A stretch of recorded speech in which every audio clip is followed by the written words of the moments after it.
The Lives of the Saints by Father Alban Butler. November 18th, the dedication of the churches of Saints Peter and Paul at Rome. The Vatican Church, dedicated in honor of St. Peter, is the second patriarchal church at Rome, and in it reposes one half of the precious remains of the bodies of Saints Peter and Paul. The tombs of the great conquerors and lords of the world have been long since destroyed and forgotten, but those of the martyrs are glorious by the veneration which the faithful pay to their memory. Among all the places which the blood of martyrs has rendered illustrious, that part of the Vatican Hill which was consecrated with the blood and enriched with the relics of the Prince of the Apostles has always been most venerable. The sepulchres of those who have served Christ crucified, says St. Chrysostom, surpass the palaces of kings, not so much in the greatness and beauty of the buildings, though in this also they go beyond them, as in another thing of more importance, namely, in the multitude of those who, with devotion and joy, repair to them. For the Emperor himself, who is clothed in purple, goes to the sepulchres of the saints and kisses them, and humbly prostrate on the ground, beseeches the same saints to pray to God for him. And he who wears a royal crown upon his head holds it for a great favor of God, that a tent maker and a fisherman, and these dead, should be his protectors and defenders, and this he begs with great earnestness. And St. Augustine, or another ancient father. Now at the memory of the fisherman the knees of the emperor are bowed, and the precious stones of the imperial crown shine most where the benefits of the fisherman are most felt. The body of St. Peter is said to have been buried immediately after his martyrdom, upon this spot on the Vatican Hill, which was then without the walls, and near the suburb inhabited by the Jews. The remains of this apostle were removed hence into the cemetery of Calixtus, but brought back to the Vatican.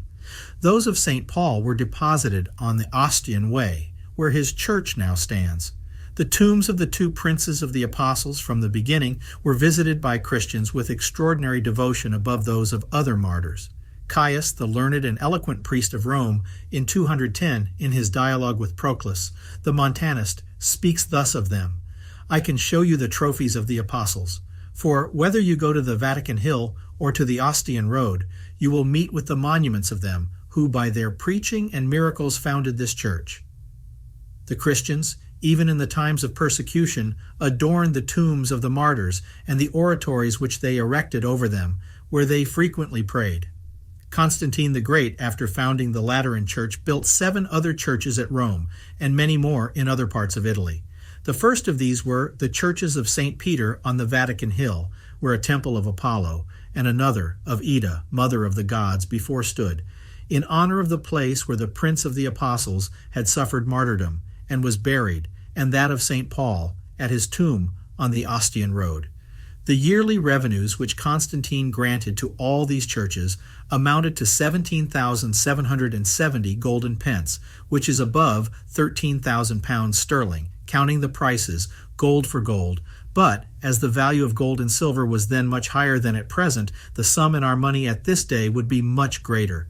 These churches had also a yearly income of above 1,600 pounds upon the spices which Egypt and the East furnished. The churches of St. Peter had houses at Antioch and lands round about that city, at Tarsus in Cilicia, and at Tyre, also in Egypt near Alexandria, in the province of Euphrates, and elsewhere. A part of these lands was appointed every year to furnish a certain quantity of spikenard, frankincense, balm, storax, cinnamon, saffron, and other precious drugs for the censers and lamps. Anastasius gives a large account of the rich vessels of gold and silver which Constantine gave for the service of these churches, but perhaps confounded some later presents with those of this emperor. These churches were built by Constantine in so stately and magnificent a manner as to vie with the finest structures in the empire, as appears from the description which Eusebius gives us of the church of Tyre. For we find that the rest were erected upon the same model, which was consequently of great antiquity. St. Peter's Church on the Vatican being fallen to decay, it was begun to be rebuilt under Julius II in 1506, and was dedicated by Urban VIII in 1626 on this day, the same on which the dedication of the old church was celebrated. The precious remains of many popes, martyrs, and other saints are deposited partly under the altars of this vast and beautiful church, and partly in a spacious subterraneous church under the other.